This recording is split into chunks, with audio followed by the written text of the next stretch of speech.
오늘 아침 우리에게 주시는 하나님의 말씀입니다. 구약 성경 이사야서 65장 17절부터 20절까지 말씀을 한 절씩 교독하겠습니다. 이사야서 65장 17절부터 20절까지를 교독하겠습니다.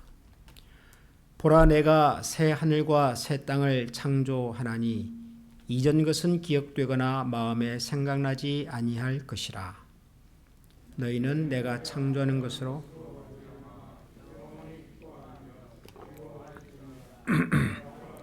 예루살렘을 즐거운 성으로 창조하며 그 백성을 기쁨으로 내가 예루살렘을 즐거워하며 나의 백성을 기뻐하리니 우는 소리와 부르짖는 소리가 그 가운데서 다시는 들리지 아니할 것이며 거기는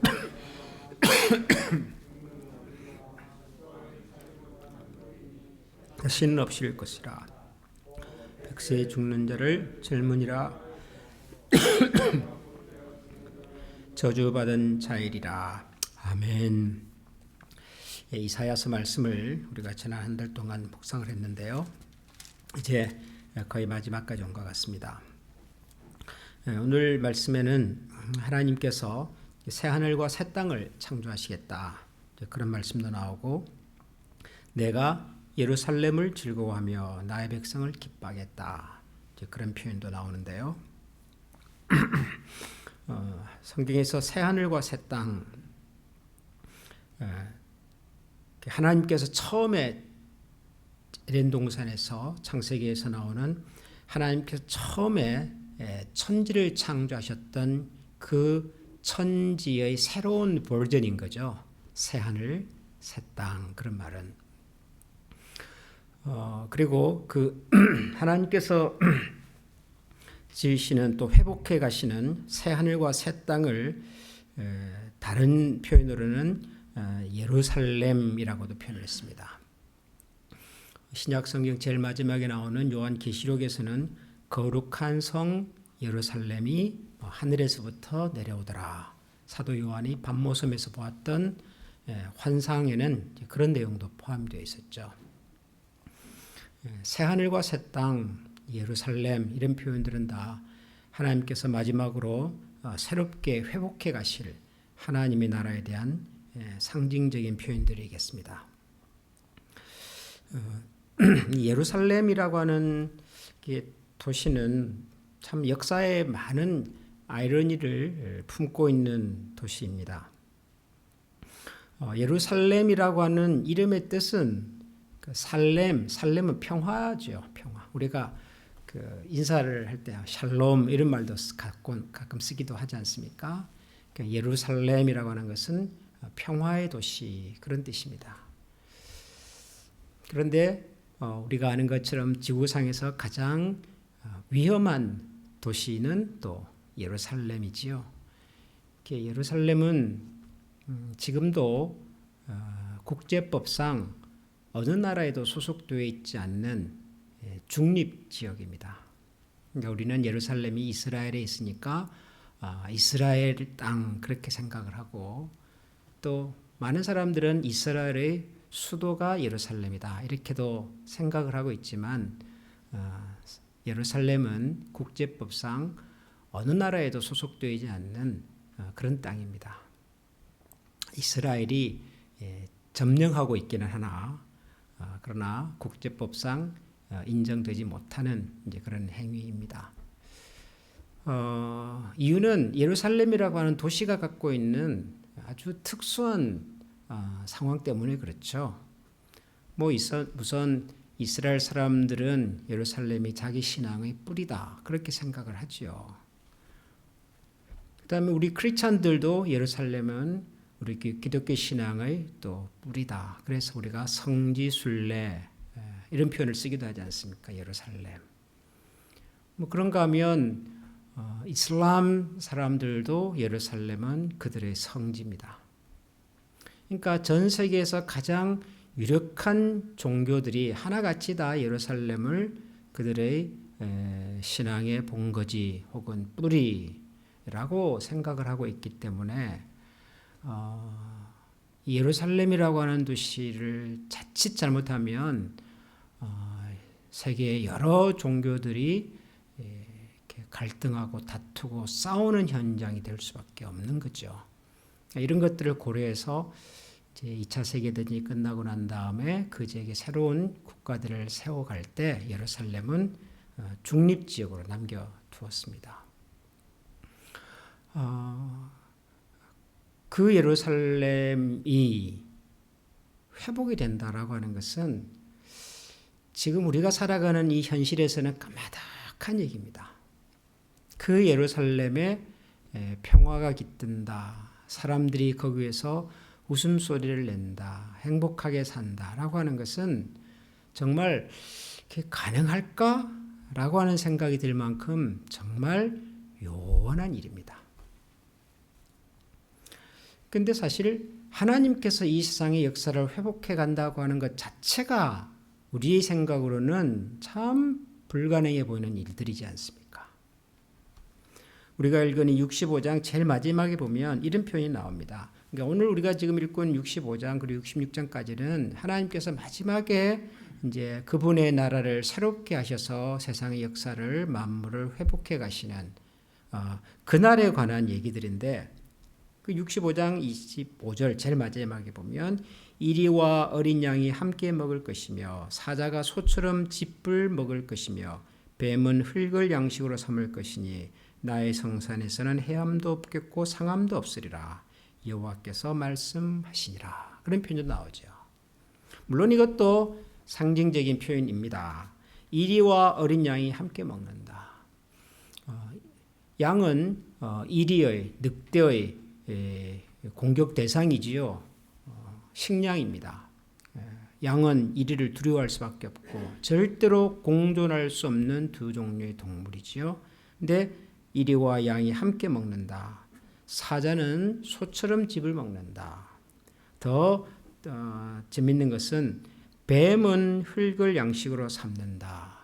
근데 그 뱀이 어디에 있어요? 나의 성산. 나의 성산은 바로 우리가 앞서 읽었던 거룩한 하나님의 땅, 예루살렘, 새하늘과 새 땅, 뭐 이런 것들이지 않겠습니까?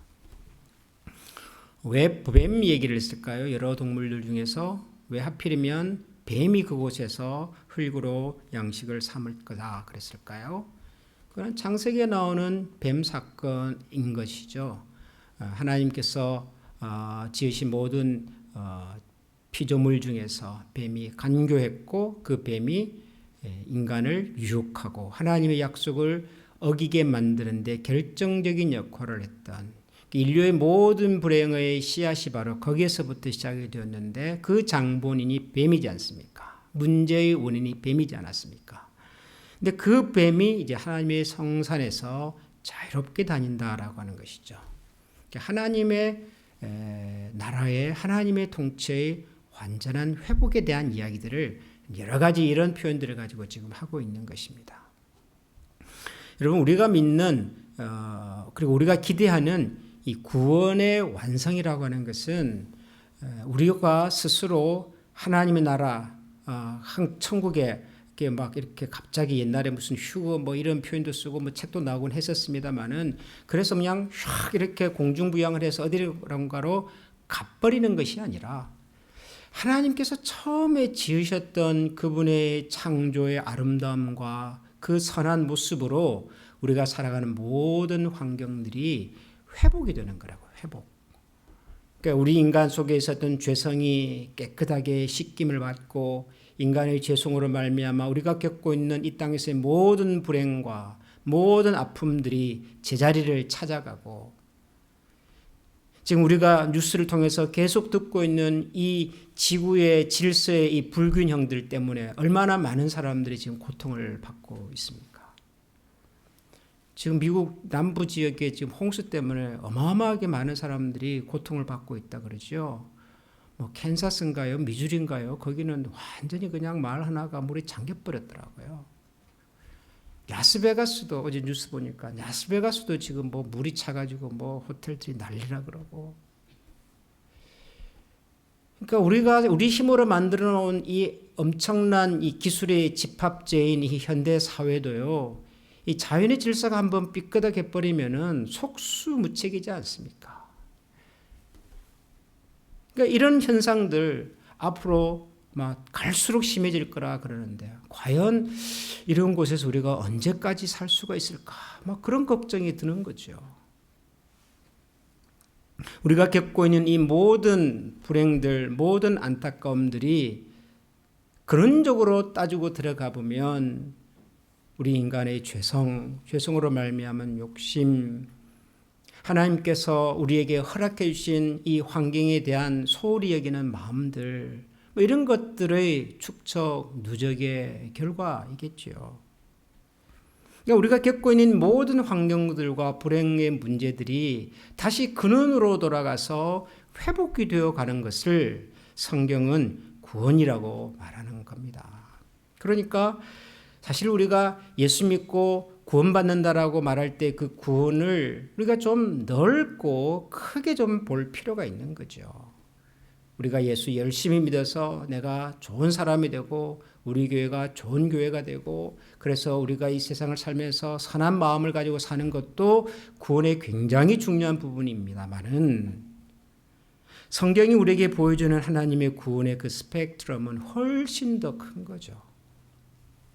이 세상의 질서를, 이 땅 가운데서 고통 가운데서 심하는 사람들의 그 고통의 소리를, 아픔을 듣고 같이 풀어가는, 같이 회복해 가려고 하는 노력, 이것이 하나님의 구원의 큰 그림 속에 들어있는 것들인 것이죠. 이사야서를 묵상하면서 그런 의미에서 우리 눈과 우리의 마음을 좀 더 넓히면 좋겠다.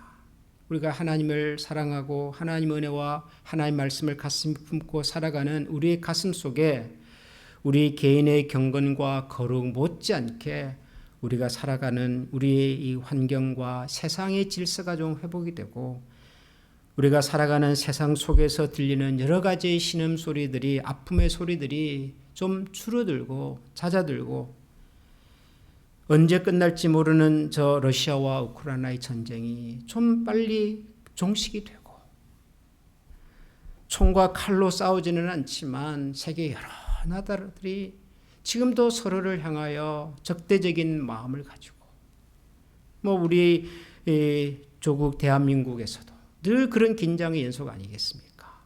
사람과 사람을 향한 이런 마음들이, 이런 날카로운 마음들이, 이런 미워하는 마음들이 서로를 밟아야만 내가 생존할 수 있겠다고 하는 그런 편협한 생각들이 좀 정제되고 좀 다듬어지고 그래서 말 그대로 하나님의 새 하늘과 새 땅이 거룩한 새 예루살렘의 평화가 우리 삶 가운데 또 우리 가족 속에 우리 주변 속에 다시 한번 찾아올 수 있도록 오늘은 그런 마음으로 중보하고 같이 우리 기도의 지경을 넓히는 그런 아침이 될 수 있기를 소원합니다.